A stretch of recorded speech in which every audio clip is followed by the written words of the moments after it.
In a city where money masks loneliness and power hides vulnerability, a billionaire and a supermodel enter into a cold, calculated contract. $1 million for a child. No love, no strings attached. But what begins as a transactional agreement quickly unravels into something far more profound. Brandon Alcott, a ruthless tycoon in need of an heir, hires Madison Clark, a model with a hidden past and a brother dying in a hospital bed. She accepts his offer not out of greed but out of desperation to save her family. Neither of them expects what comes next: unexpected tenderness, a faint heartbeat, a spark of real emotion. As the story unfolds, secrets emerge. Madison isn't who she claims to be. She's heir to a forgotten European legacy. Brandon isn't just a businessman. He's a man learning to care. Their journey takes a dramatic turn through emergency labor, identity revelations, and a choice that could shatter everything or rewrite their future. This isn't just a romance, it's a transformation, a story of sacrifice, second chances, and the quiet power of love that grows in unlikely places. Every moment builds toward an ending that will leave you breathless.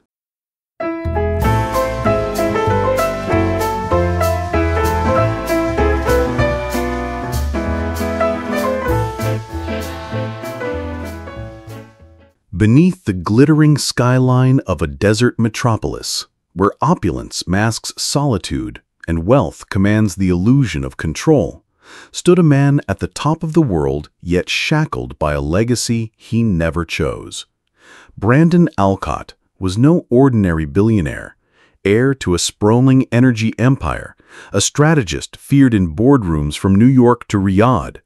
His every move was deliberate, his life as meticulously structured as the suits he wore, each crease sharp, every gesture calculated. But for all his power, there was one thing his empire couldn't secure for him: an heir. And that's where the story begins, not with love, but with a contract. Sitting across from him in the penthouse lounge was Madison Clark, a name you'd find splashed across magazine covers or walking down a runway in Milan, Paris, and Tokyo. A top-tier fashion model, yes, but beyond the glamorous facade was a woman hardened by life's cruelty. She carried with her the burden of being both daughter and caretaker, protector and provider. Her smile may have charmed millions, but her soul was weathered by sacrifice. Brandon offered her one thing no one else ever had: a business deal that would change her life forever. $1 million. Not for her talent, not for her time on camera, but for her womb. He wanted her to have his child. No strings attached. No contact after birth. The offer was shocking in its clarity, its emotional detachment, but that's exactly what Brandon needed, or at least that's what he thought. Now, here's where the story turns from intriguing to deeply unsettling, because at first glance, this sounds like another cliché tale of wealth corrupting intimacy. But if you look closer, beneath the contracts and cold logic, there's something universal lurking in this arrangement: desperation. Madison didn't need the money for yachts or jewelry. She needed it to save her brother, Ethan, who was withering in a hospital bed from a rare genetic disease that insurance wouldn't cover. This wasn't greed, it was sacrifice. And that's what many miss when they hear stories like this. In our world, people often judge the actions of others without understanding the invisible wars they're fighting. Madison agreed to the deal, but not without guilt. Carrying a child you're contractually forbidden to love sounds dystopian, doesn't it? But it's a reality many women face in different forms every day. Surrogates, donors, even single mothers forced to give up custody because they can't afford court battles. The world doesn't always offer choices. Sometimes it offers ultimatums. The embryo transfer was a success. Brandon's elite team of physicians monitored everything: the nutrients in her meals, her stress levels, her rest schedule. He treated the pregnancy the way he treated a business acquisition: risk assessment, investment, return. And Madison? She followed every instruction. At least at first. But something unexpected happened. It started small.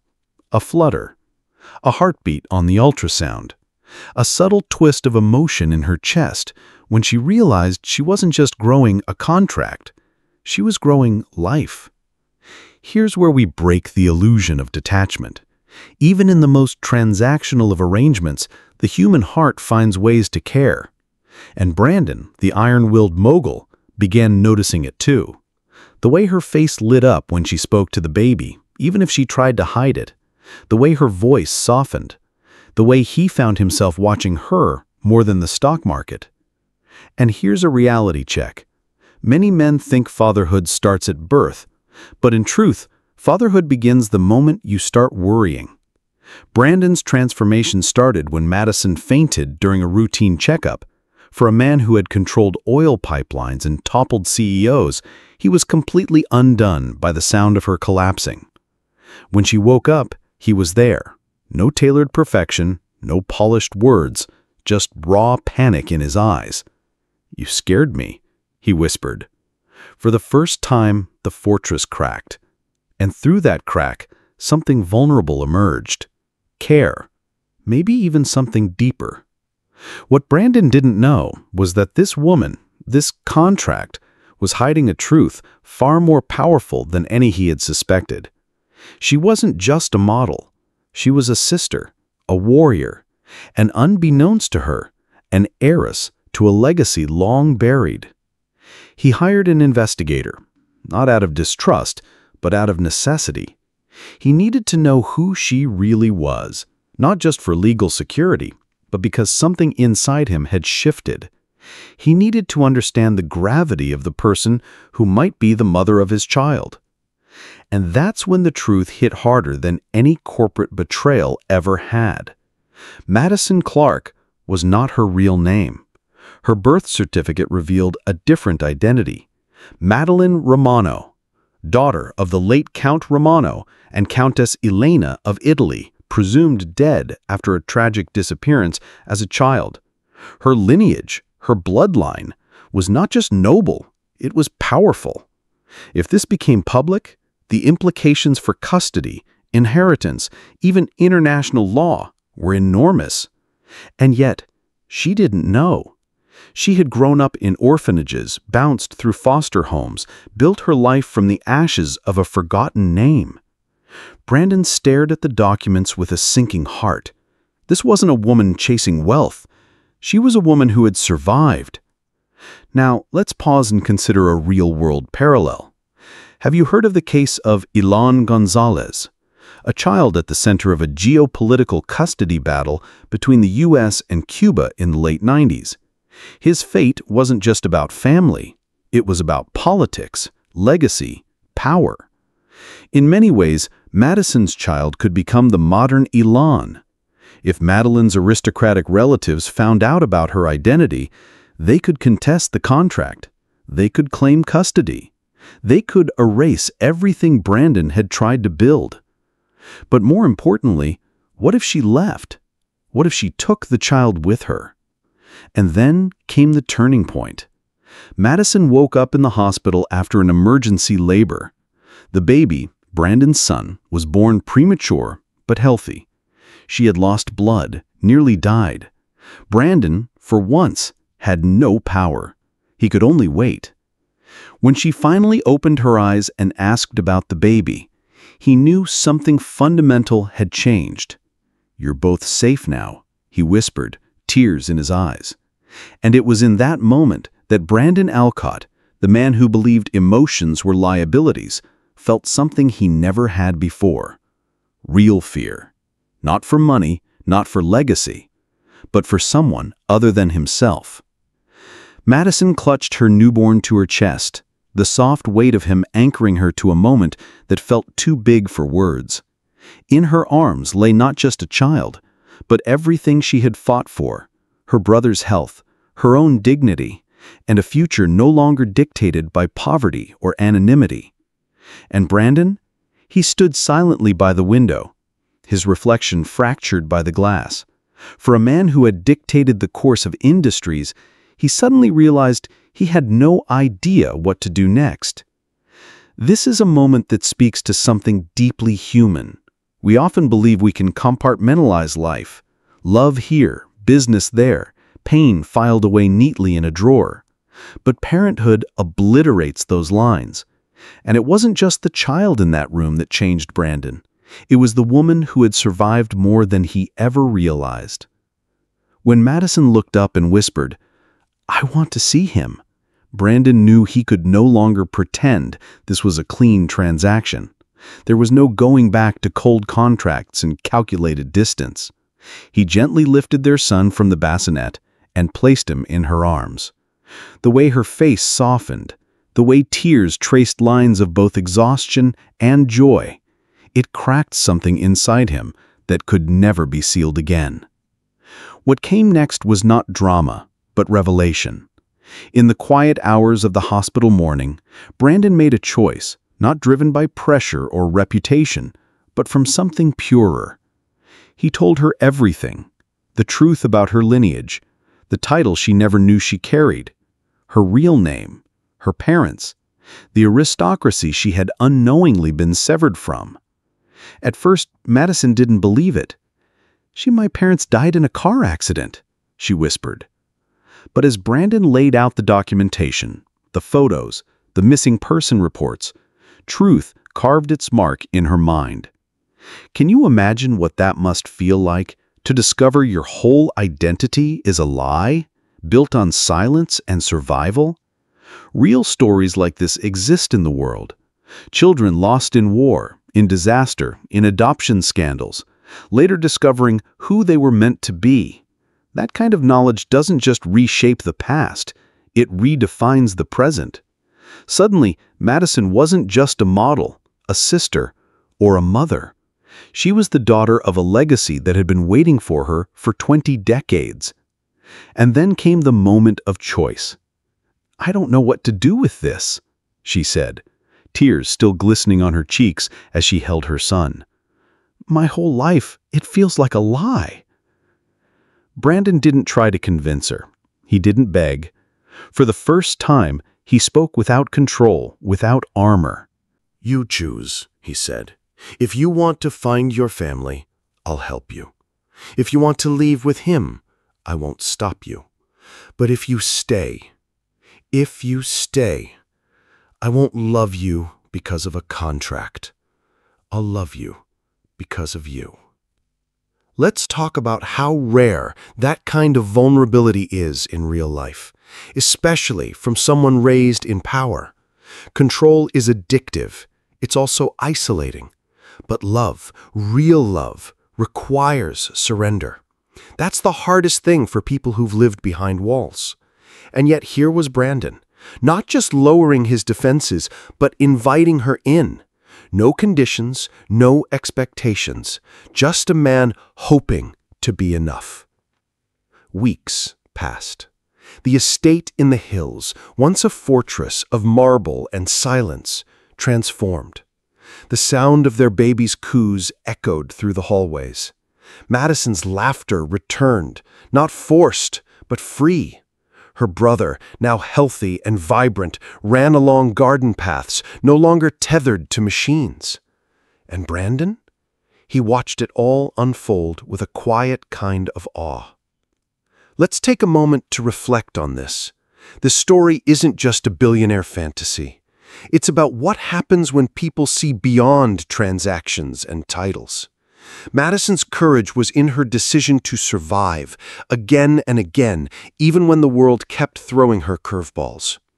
Brandon's transformation wasn't sudden. It was the slow burn of someone learning that vulnerability isn't weakness, it's strength in its most honest form.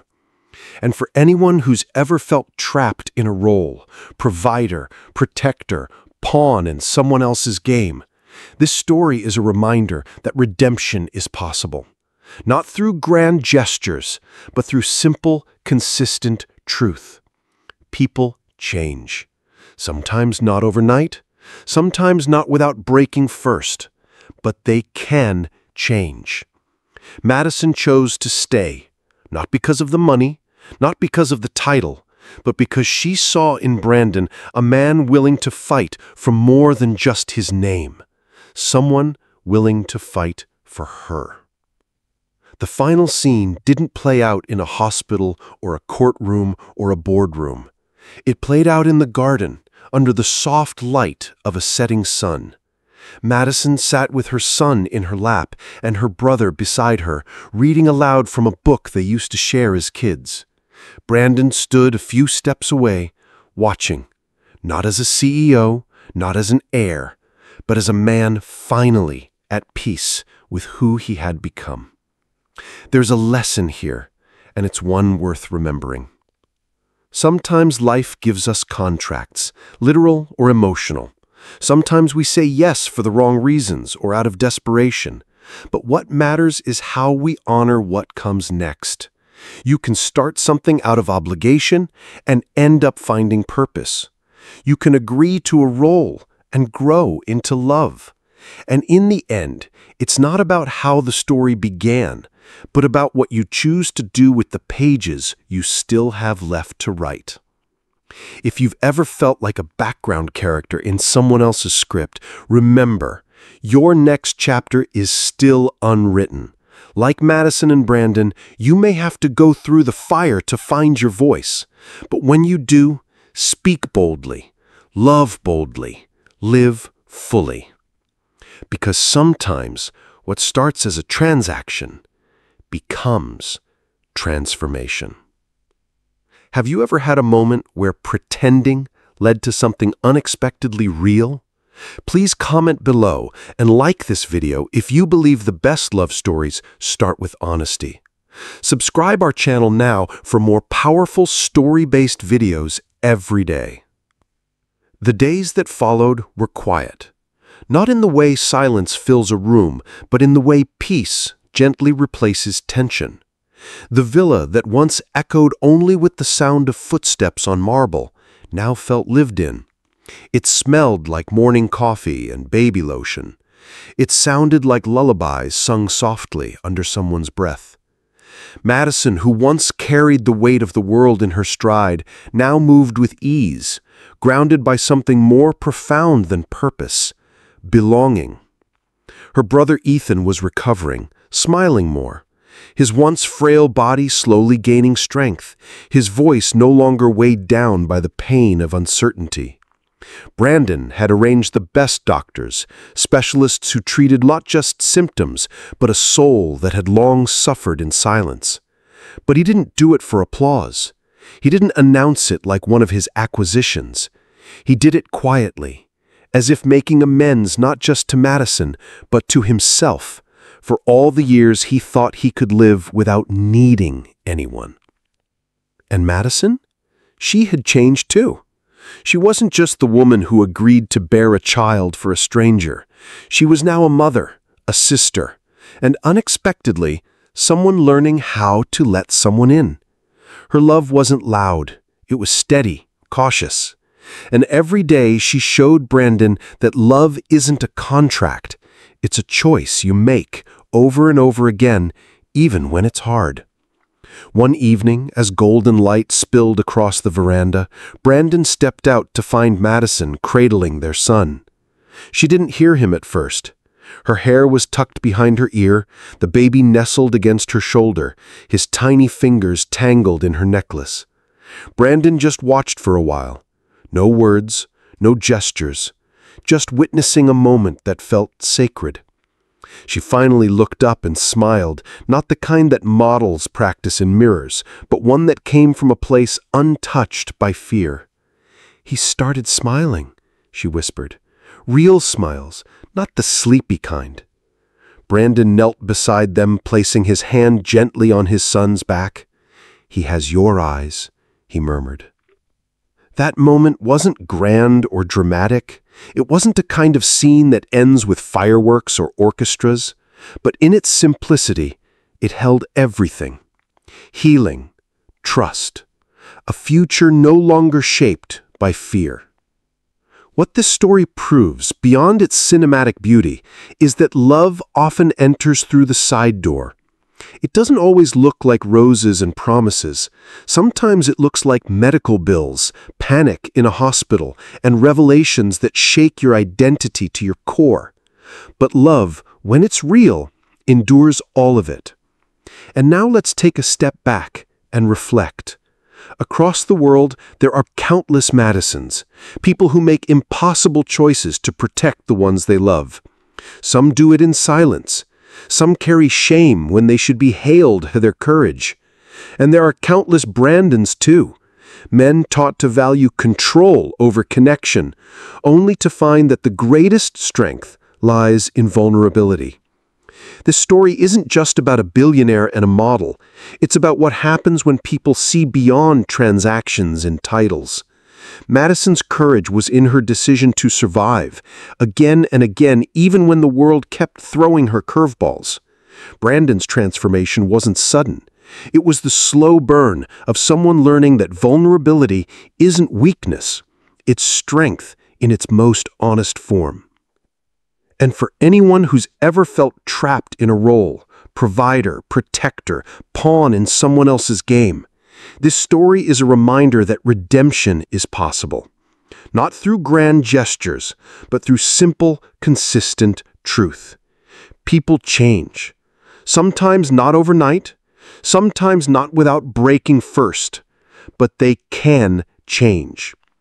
Madison chose to stay, not because of the money, not because of the title, but because she saw in Brandon a man willing to fight for more than just his name, someone willing to fight for her.